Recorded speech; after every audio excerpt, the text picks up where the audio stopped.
Hi, I'm Lori McCarthy, and this is Food Culture Place. I've been here for 3 years, and this is where all the programming takes place. It's a pleasure to have you here, and we'll make your way up, and I'll show you where it all happens. You have a few strawberries? I do. We have to get to them before the birds now, because I don't net them, but if we don't get them, they get them, which is okay too. Keeps them coming back. Let's talk about this garden. Sure. 2 years ago, I planted willow. It's basketry willow, and I brought it in from a farm in Cape Breton.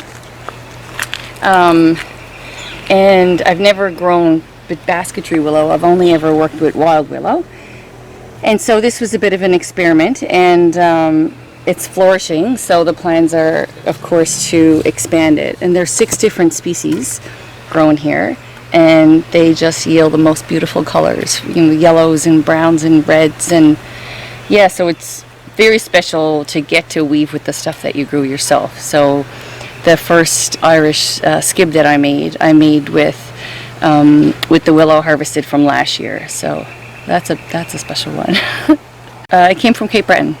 Yeah, there's a lady there that a farm there. There are a couple of farms there actually, but yeah, so she sells the slips, and I brought in 30, and I'll now harvest these ones in the spring next year and replant again, and expand the garden so that I can have my own growing. Yeah, I won't be able to use exclusively basketry willow, but for me, I really love working with the wild stuff, and it sends you outside more, and you have to follow the seasons, and it just helps you pay attention more to that natural ebb and flow of what's growing and when everything's ready to pick, and the wild plants and the cultivated ones, and when it's in scarcity, you tend to lend yourself more to caring for it, and so yeah. Lori, you are a textile artist. You work with fiber. I do work with fiber, yeah. Most of my work has always been dedicated to the crafts at risk, and when Heritage Newfoundland Labrador listed basketry and almost 60 others as crafts at risk, I really started to take weaving more seriously, and recognizing that so many of the things that people are no longer doing really need to be kept as part of our culture. And I've always worked with culture here in Newfoundland, and teaching people and sharing people what I'm learning along the way. So it gives an opportunity to form many relationships with people who are also very dedicated to making sure that these crafts stay as part of the next generation, and they get passed on. So everything that I do is about that. Yeah. Are you from Newfoundland? Yes, born and bred from Newfoundland. Yep. Dad's from Balleen and Mom's from Pooch Cove, and that's where I grew up.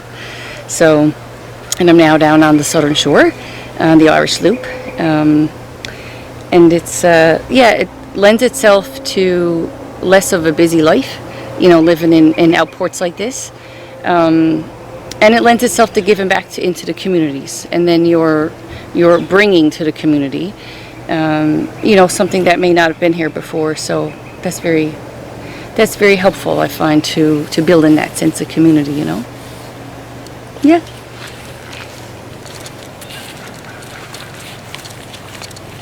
So when did you start this? 3 years ago. 3 years ago, when I moved here, the cabin was already here, but that's all that was here when I first came, and we built everything else. This is where I soak my material, and I just took this out this morning. I have a private class that I'm teaching on Wednesday, and so yeah, this is all wall material that was harvested last fall, and this is a mix of material. You can just tell by the colors of it, and it varies based on you know, the time of year it's picked and how it's dried. And so once it's dried, and I dry it all in the greenhouse, and then it comes here, and most people, you know, build places to soak their willow, but I'm lucky enough to have this. There's a lot of groundwater here, so this is all my well is right behind you, and this used to be the old well on the property. And so now that this is out, and I know it's ready because when I bend it, it's not cracking anymore. The rule of thumb is 2 days per foot, especially for wild stuff, and then you just have to test it. And if it doesn't crack, then it's ready to go. And then it comes out, and it's usually like I'll wrap it in a cloth, or yeah, just usually a cloth, and then it will sit for 24 hours, and that is the mellowing process, and that sort of evenly distributes the water. And then I'll put more in now today because she's coming in 2 days. So in 2 days, those ones should be done. I'm going to put the smaller ones in, the weavers, and they're shorter, but these ones are really beautiful, this color. And I picked these when these still had the leaves on them, but they gave me this gorgeous like black color almost. So that was, yeah, that was really nice to you know, start playing around and documenting how do we get those color patterns that I really want to work with. How far in advance would someone register for a class with you? Well, I usually put them all up like this time of year, and that will be for the fall. And then in November, I'll post more classes for the winter. Private classes can be taken any time of the year as long as I'm free and I can do them. And people can come and spend a day or up to 3 days. And we will do the whole process when we do 3 days. We'll do the harvesting, and we'll harvest many materials and learn about how to dry them and what, you know, what we can create from what fiber. Yeah. Do you also collaborate with schools or the communities around? I have in my previous work, in all my work with food and food preservation, and that was also listed as a craft at risk. So yeah, we bring school groups here, and we'll start to do that now with the weaving. You know, families will come and spend the day together, and or you know, just a group of friends will come and book a private class. So yeah, that happens all year now because I have a yurt and it's heated, and so then we can, yes, offer year round. So we can make our way up if you like.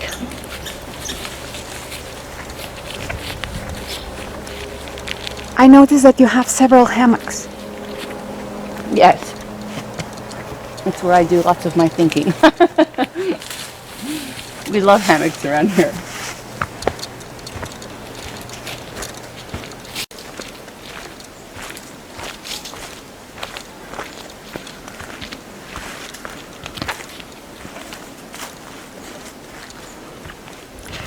It's a lot of work here. Yes, it's a lot of work, and no. You're doing it alone? Yes, yeah. I manage the property alone. You know, sometimes I'll bring someone in if we have a storm and there's a lot of downfall.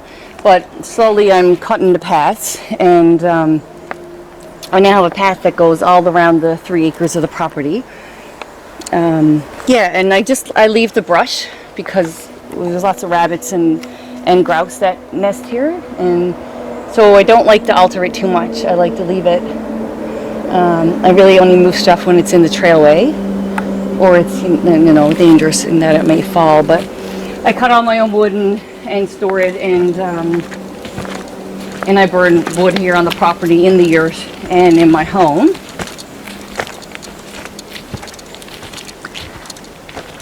Your students, they stay here with you?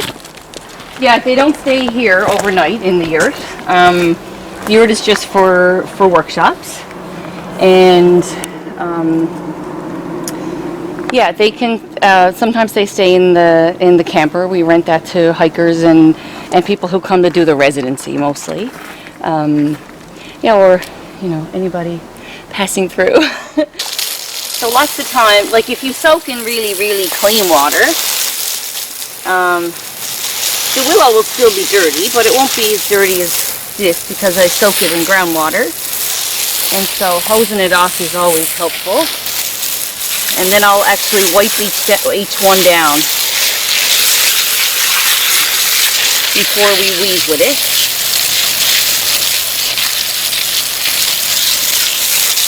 How many times a day? Do what? How many times a day? You What? do this? Oh, only when I'm preparing to make a basket. And so I have a private lesson coming. So this will start to be soaked sometimes 5 or 6 days before. And so it's only when you go to prepare a basket that you soak it. Other than that, they're all stored it's all stored in the greenhouse. And yeah, you just soak it when you're going to do it, and you can then keep it in the freezer until you're ready to use it, and then just take it out as you use it. And if you're doing the class with like multiple people, it dries out pretty quick. So sometimes I'll just keep it in the freezer, you know, take out what we need for the morning, and then in the afternoon we'll put it back we'll go and just get more of what we need.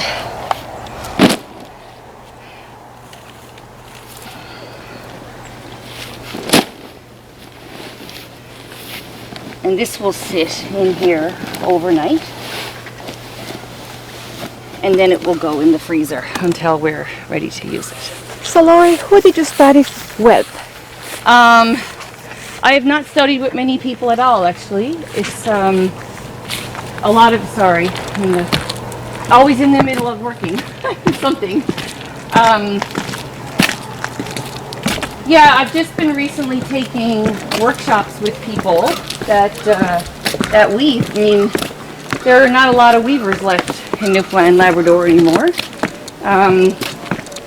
This summer I'll travel to the Con River, where an old friend of mine has put me in touch with some members of the Halipoo, and I will learn what they learn.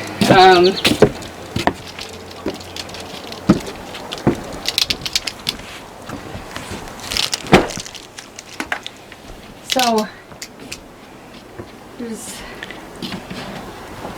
is some of the stuff that's already dry, right? So this is red osier, and it's a native plant, and one of the ones that we do know was used by our indigenous people here for weaving.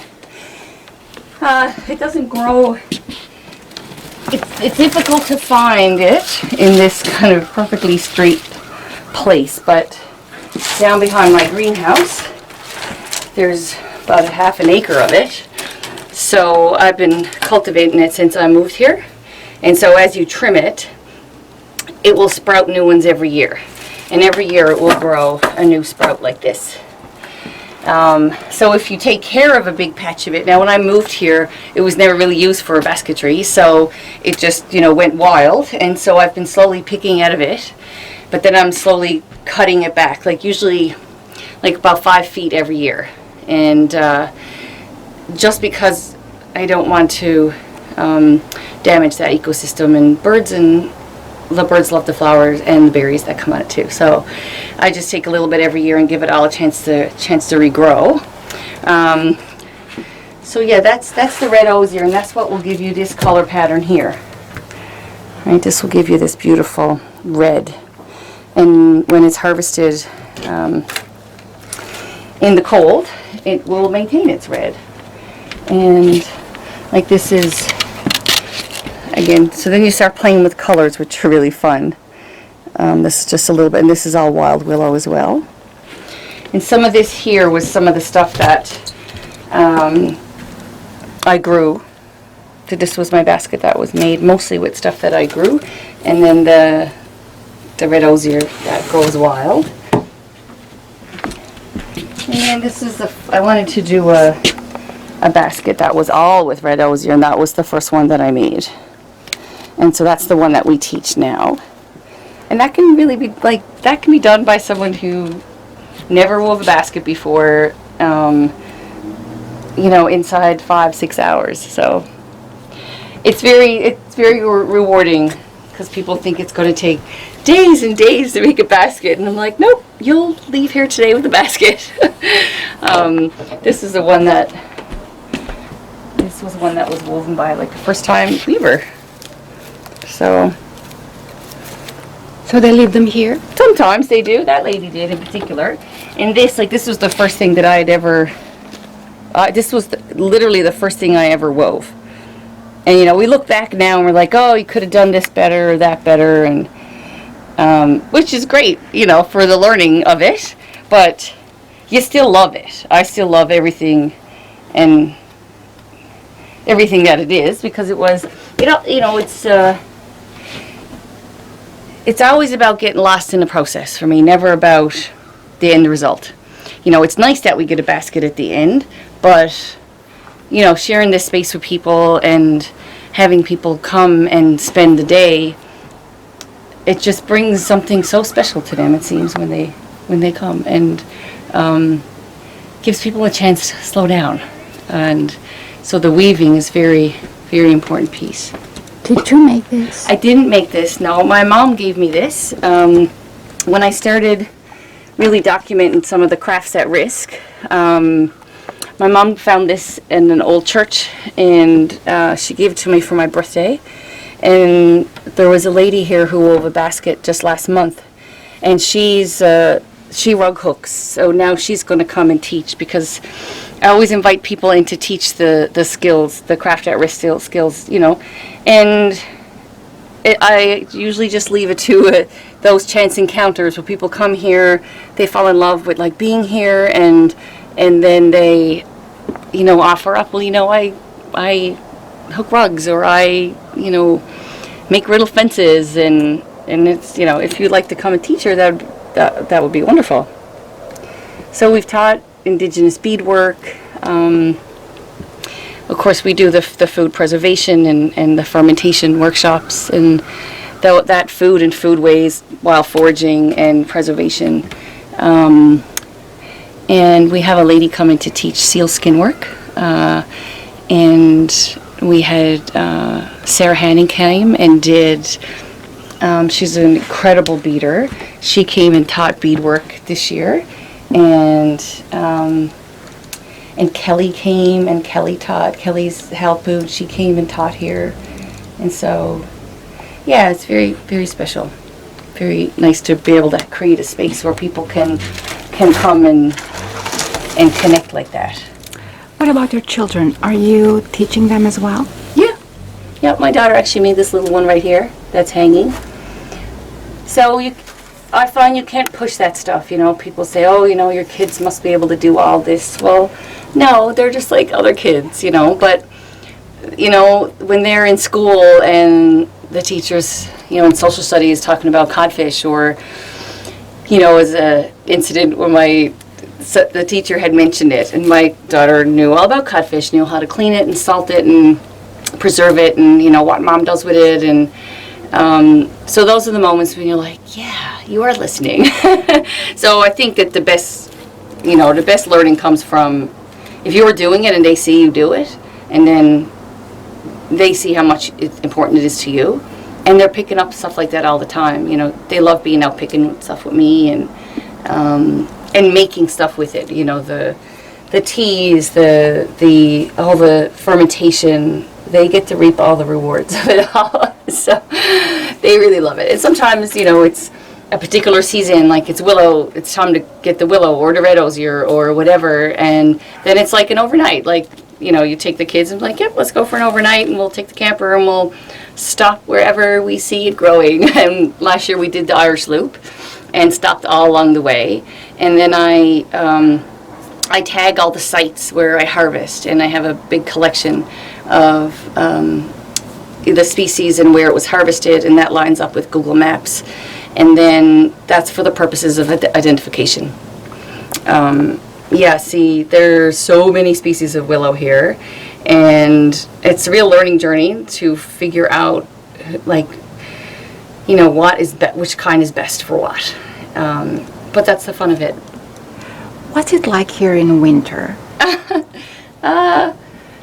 In Newfoundland? in general, or No, here? Here. Yeah, it's we don't get a pile of snow here, so it's not too bad. I mean, I have 300 feet or more of trails to shovel, and you know the year really the most of the snow blows off it, or it's like anything. You know, there's a lot of work to run a property like this, but in the winter when you have people come over, and you know they come up through the snowy trail and they walk in here and the wood stove is going and people just breathe that like sigh, like you like literally can hear the sigh of relief. And then this is all Canadian made and wool and you know handcrafted wood, and so it's just a beautiful space for people to be in. And you know, especially in the winter when you know the days are short for light, but people are always looking to spend more time doing. You know, we seem to have more time. And our summers are kind of short in terms of that heat that people, you know, if that's your thing, they're kind of short. Fall of the year is beautiful here and lends itself to fires outside and sitting around the fire weaving. And so it is really nice. You know, when people come into winter, it's like put your snow gear on, like we're walking and we're still harvesting, harvesting all through the winter. So, you know, the intentional practice of gathering, it creates this dedication that runs through all the seasons. And I guess it's just you're always looking forward to something, and you have to pay so much attention, which is such a beautiful process. You know, I say that, you know, you weave with your hands and you unwind your mind, because that's really what a lot of it is. Where do people come from? They come from mostly from here. Right now we've started a weaving collective, and so the places that I've gone and taught and learned from, they often bring in other weavers. So we have a weaver coming this fall, hopefully, which is really exciting, and she's from Nova Scotia, originally from Ireland. So hopefully she'll be here this fall. She's very excited to come, and yeah, we'll continue to invite people and bring people in to spend time here with the collective to weave. And we host open studio spaces so people can only have 8 of them at a time, and so I post them up. It's kind of like a winter coffee shop for crafting, and it's whatever people's working on, whether you're knitting or crocheting, or it's whatever you want to do. And sometimes people will come and read or, you know, write.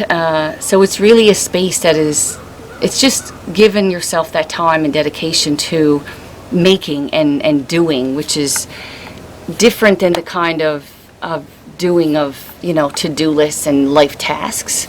You know, it's so hard. I find people find it very difficult to feel that it's okay to dedicate time to these things. And people will say to me, well, where do you find all the time? I was like, well, you won't find it. You have to make it, right? Whether you're making films or you're, you know, hiking or kayaking or crafting, like the mental wellness piece of spending time in a process like this is really, you know, first and foremost why I do it.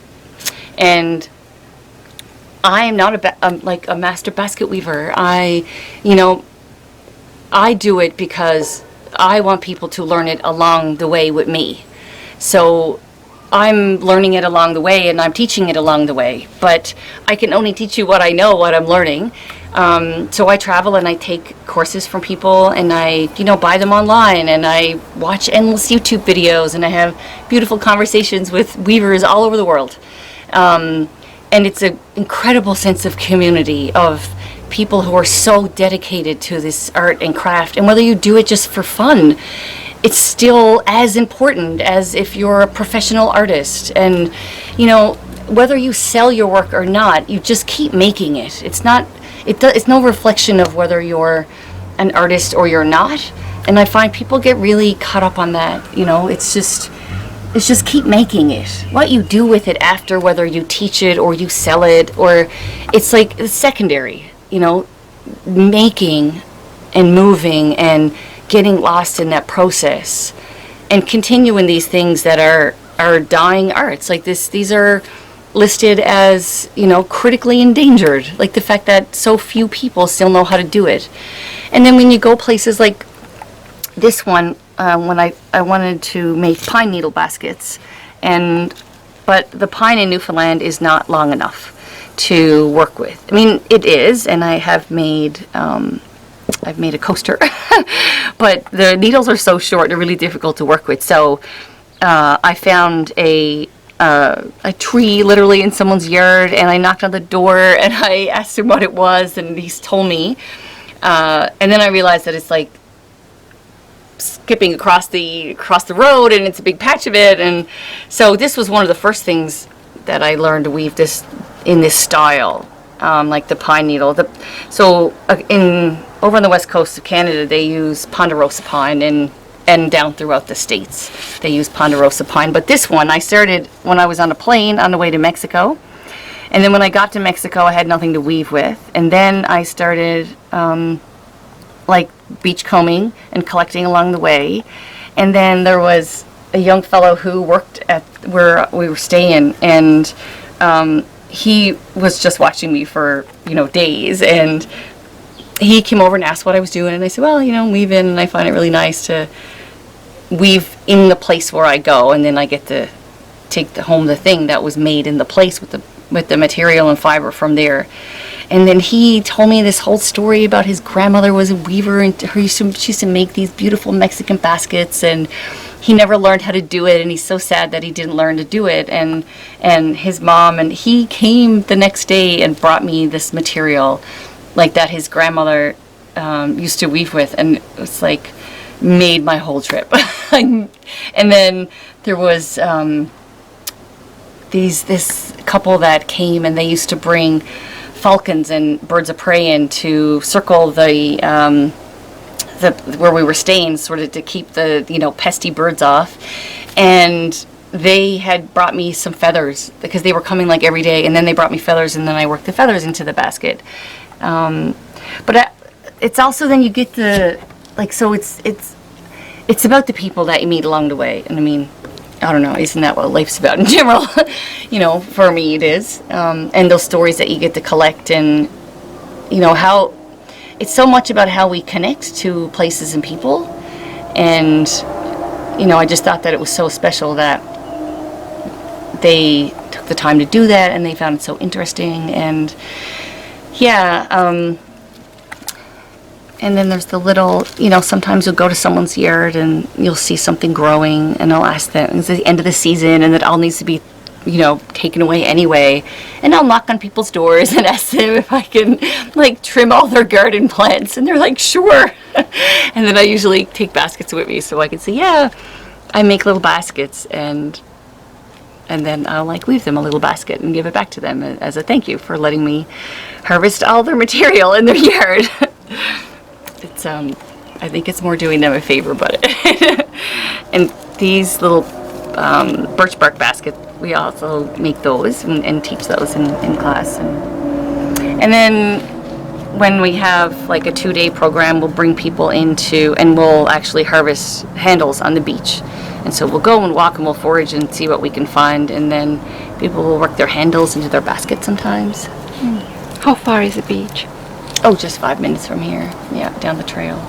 And these are some of the ones that other people have made. Sometimes people will come and will just sit and make bases, because bases take a long time and they're quite difficult. And well, they're not difficult. They just take time, and it takes a little bit more knowledge to know, like, what plant material you can work with to create bottoms like this. Yeah, so people leave them sometimes so that other people can just pick them up and start weaving right away. Because you'll spend all morning making something like this, and it's sometimes the most frustrating piece of the weaving itself. And then so sometimes people get frustrated and like, okay. Laurie, how can people find you? I'm all over the internet, you know, that I'm on foodcultureplace.ca. That's my business. And it's, yep, I'm on Instagram at Food Culture Place, and yeah, people find me there. And they register on your site? Yep, they can sign up on my site for all the programs that I offer. And there's a newsletter, so I only put out my newsletter when we post new classes. And the classes are limited. Like the Red O's Your Little Basket, I can only take 4 at a time. So people who really want to do it, they're waiting. So they usually get on the newsletter, because it's like classes are up, workshops are up, and yeah. Do you have a word of encouragement for those who would like to learn this, but they just don't find the time? Yeah, well, you have to make the time. And it's a very welcoming community. Like, people who are crafting and creating art for the mostly the purpose of passing it on, like, those are the people to find. People who are truly doing it because they want it to continue, you know, that the craft of making something. And just start anywhere. Like, you know, ask people, find people on Instagram, and go to the, you know, the Heritage Newfoundland Labrador and the Craft Council. Like, those people know weavers here, and it's there's so much material out there that you could be weaving with, and just, you know, find someone, because that's really how you fall in love with stuff, is through other people's excitement and love of what they're doing. You know, it doesn't. If you don't know what it is that you like to do, just keep trying different things. You know, all these basket techniques are all really different. Like, maybe you're someone who, you know, likes really fine needlepoint or needlework, and this is the thing for you. You know, the twining happens really fast, and, you know, and all these little things, you can just have them with you all the time. They're always in my bag. So I find that it is a certainly better way to spend time than some of the other options that we spend our time at. Yeah, just start anywhere.